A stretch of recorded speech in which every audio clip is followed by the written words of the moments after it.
Episode की शुरुआत में हम देखते हैं कि जुइंग को ट्रेनिंग करते हुए अब 6 महीने बीत जाते हैं। अब फाइनली वो दिन आ गया था जब कंपटीशन शुरू होने वाला था। हम एक बहुत बड़े स्टेडियम को देखते हैं जहां हजारों की संख्या में लोग आए होते हैं और इसी स्टेडियम के बीच में कुछ लोग अपने स्पिरिचुअल पावर से लड़ाई के लिए एक मैदान बना रहे होते हैं। यहाँ सभी लोग एक दूसरे से बातें करने लगते हैं कि आज जुइंग यहाँ कितने मैच जीतने वाला है। तभी यहाँ पर बाकी सभी बड़े एल्डर भी आने लगते हैं। वो सभी एल्डर भी जुइंग के ऊपर बैट लगाने लगते हैं। कोई कहता है कि जुइंग 6 मैच जीतेगा तो कोई कहता है कि जुइंग 3 से ज्यादा मैच नहीं जीतेगा। इसके बाद स्टेडियम में जुइंग की एंट्री होती है और ये कंपटीशन शुरू हो जाता है। पर तभी व्यू चेंज होता है और हम किंगसी को देखते हैं। किंगसी के पास बस एक ही टिकट होता है तो वो टिकट वो यूजिन को दे देता है और कहता है कि आप ब्रदर को सपोर्ट करने जाएं और फिर वो यहाँ से चला जाता है। अगले सीन में हम किंगसी और बाकी सबको देखते हैं। वो मिनिस्टर सियान का इंतजार कर रहे थे। इतने में मिनिस्टर सियान भी यहाँ पहुँच जाते हैं और वो अपने साथ जादुई गोला लेकर के आए थे। उस जादुई गोले में वो सभी लोग जुइंग का मैच देखने लगते हैं। इसके बाद व्यू चेंज होता है और हम यूजिन को देखते हैं जो सिया कैपिटल में पहुंच गई थी और पूरी सिटी में कंपटीशन टेलीकास्ट किया जा रहा होता है। तभी यहाँ पर एक अनाउंसमेंट होती है कि जुइंग ने अपना पहला मैच बस एक ही अटैक में जीत लिया है। जुइंग एक एक करके अपने सारे मैच जीते जा रहा था।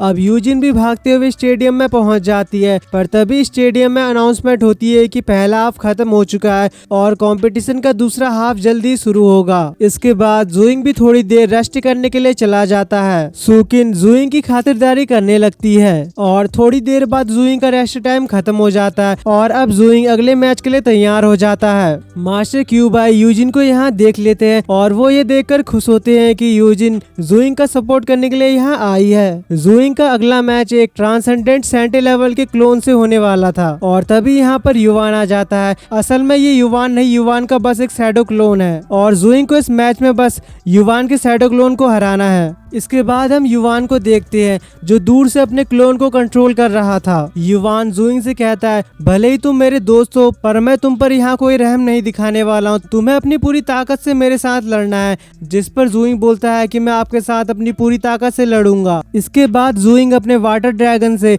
युवान के ऊपर अटैक कर देता है पर युवान जुइंग के वाटर ड्रैगन को बस एक ही अटैक से पूरी तरह डिस्ट्रॉय कर देता है। अब ये सब देखकर जुइंग कहता है कि ये बस एक क्लोन है, इसके बावजूद भी ये बहुत ज्यादा ताकतवर है, मुझे इसके साथ संभल कर लड़ना होगा। इसके बाद जुइंग अपने स्फीयर से युवान के ऊपर अटैक करता है पर युवान उसके सभी अटैक को बड़ी आसानी से डॉज करने लगता है और फिर युवान एक बहुत बड़ी स्पिरिचुअल स्वॉर्ड को बनाता है। युवान की इतनी पावर देखकर होली क्लाउड सिटी की एल्डर कहती है कि जुइंग का इसके सामने टिकना नामुमकिन है। दूसरी तरफ युवान जुइंग पर अपनी स्वॉर्ड से अटैक कर देता है पर जुइंग उस स्वॉर्ड को डॉज कर लेता है। पर तभी हम देखते हैं कि युवान उस बड़ी सी स्वॉर्ड को छोटी छोटी कई सारी स्वॉर्ड में बदल देता है और फिर इन स्वॉर्ड से जुइंग पर अटैक करने लगता है। जुइंग को इन स्वॉर्ड से बचने में काफी मुश्किल होने लगती है। युवान जुइंग से कहता है कि अगर तुम ऐसे ही भागते रहोगे तो तुम मुझे नहीं हरा पाओगे। जुइंग कहता है कि इन स्वॉर्ड की ताकत बहुत ज्यादा है और फिर जुइंग उन स्वॉर्ड से बचने के लिए अपने वाटर ड्रैगन से उन स्वॉर्ड पर अटैक करता है पर इसका कुछ खास फायदा होता नहीं है।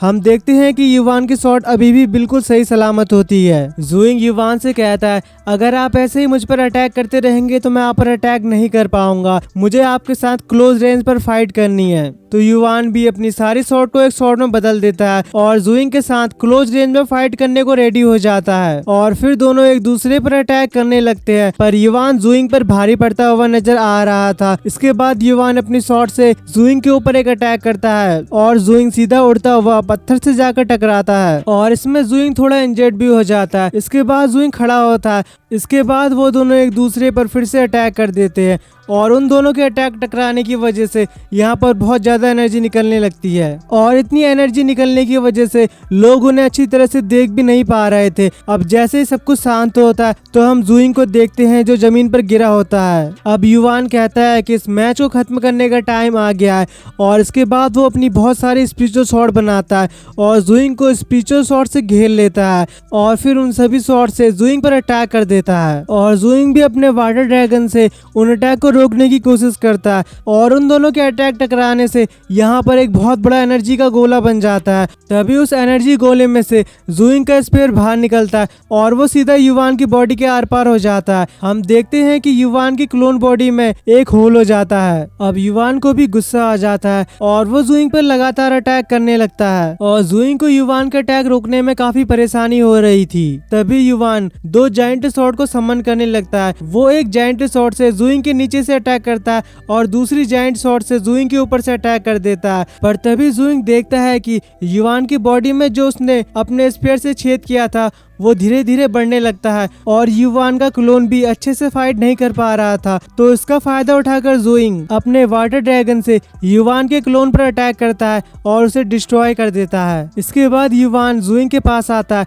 और कहता है कि तुमने मेरे क्लोन को हराकर ये मैच जीत लिया है। और फिर सभी लोग ज़ुइंग के नाम के नारे लगाने लगते हैं क्योंकि ज़ुइंग ने अपना 4th मैच भी जीत लिया था। साथ ही साथ सभी लोग बातें करने लगते हैं कि मैंने अपनी पूरी लाइफ में ज़ुइंग जितना यंग ट्रांसेंडेंट वॉरियर नहीं देखा। ज़ुइंग वाकई में एक जीनियस है। इसके बाद हम देखते हैं कि ज़ुइंग की फाइट एक डीमन के साथ होती है जिसे ज़ुइंग बड़ी आसानी से हरा देता है। अब ज़ुइंग अपने आगे के मैच भी बड़ी आसानी से जीतते जा रहा था और ज़ुइंग अब टोटल 7th मैच जीत गया था। ज़ुइंग की इतनी पावर देखकर सभी एल्डर ज़ुइंग की तारीफें करने लगते हैं। मास्टर साहब एक एल्डर लेडी से कहते हैं कि तुमने कहा था कि ज़ुइंग बस 3 मैच जीतेगा पर वो अब 7 मैच जीत गया है। इस पर वो एल्डर कहती है कि ज़ुइंग वाटर एलिमेंट और फायर एलिमेंट को बहुत अच्छे से कंट्रोल करता है। मुझे यकीन है कि ज़ुइंग फ्यूचर में जाकर एक ग्रेटेस्ट वॉरियर बनेगा। इसके बाद यहाँ पर एक अनाउंसमेंट होती है कि मैच को थोड़ी देर के लिए रोका जाता है और अगला मैच 1 घंटे बाद शुरू होगा। इसके बाद हम सिटी का सीन देखते हैं। यहाँ हर कोई ज़ुइंग के बारे में ही बातें कर रहा था।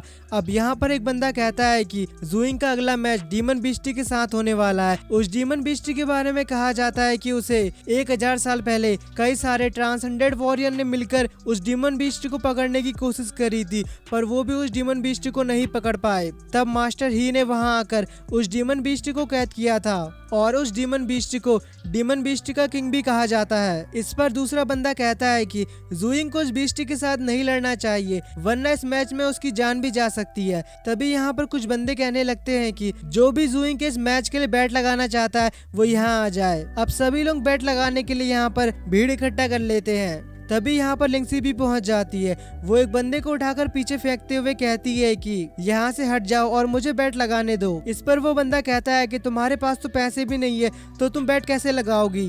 तभी लिंक्सी एक बंदे को बुलाती है जो उसका सारा गोल्ड लेकर आता है और ये सारा गोल्ड लिंक्सी ने ज़ुइंग के ऊपर बैट लगाकर जीता था। अब लिंक्सी वो सारा गोल्ड ज़ुइंग के ऊपर लगा देती है कि ज़ुइंग ये मैच भी जीत जाएगा। तभी कुछ लोग लिंक्सी को समझाने लगते हैं कि ज़ुइंग का अगला मैच डीमन बीस्टी के साथ होने वाला है और ज़ुइंग इस मैच में हार सकता है और आप अपना सारा गोल्ड हार जाओगी। इस पर लिंक्सी कहती है कि चल बे अपना काम कर और मुझे मत बता कि मुझे क्या करना है और फिर यहाँ से जाने लगती है। इसके बाद व्यू चेंज होता है और हम ज़ुइंग को देखते हैं। तभी यहाँ पर वही डीमन बीस्ट भी आ जाता है जिसके साथ ज़ुइंग की फाइट होने वाली थी और इसी के साथ ये पार्ट यहीं पर एंड हो जाता है और बाकी बातें करेंगे अगले एपिसोड में। अगर आपने अभी तक वीडियो को लाइक नहीं किया है तो वीडियो को लाइक कर दे और साथ ही साथ चैनल को भी सब्सक्राइब कर देना।